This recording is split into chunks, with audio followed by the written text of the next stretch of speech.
Bob, and today we are at Carlsbad Cavern in New Mexico, near Carlsbad, New Mexico. And this cavern is a great example for us of multiple processes, and is often the case when we're looking at geological features. We first see the characteristics and the forces that laid down the material, and then we see how they were exposed to us. So these behind me, this is then a limestone cave which was carved out of the actual sediment bedrocks after they had lithified. It tells us a couple of things. One, we can see the limestone being laid down by the flood at the time of Noah.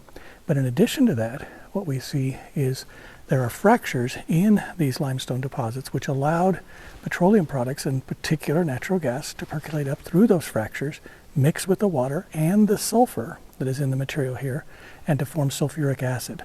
This is what's called a hydrothermal cave or cavern, and it was carved by this sulfuric acid, which then cleaned out all of this material, removed it all, dissolved it and removed it. Then we see the process of these stalactites and stalagmites and the features that make this so dramatic and so beautiful.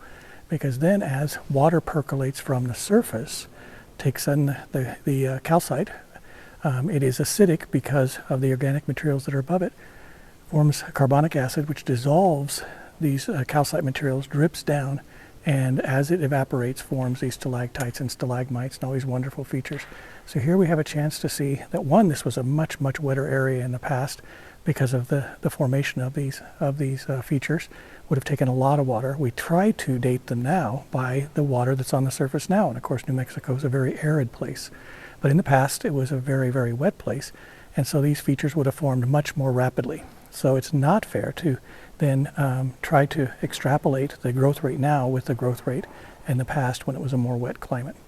So once again, this is Dr. Bob at Carlsbad Caverns saying it's okay to believe.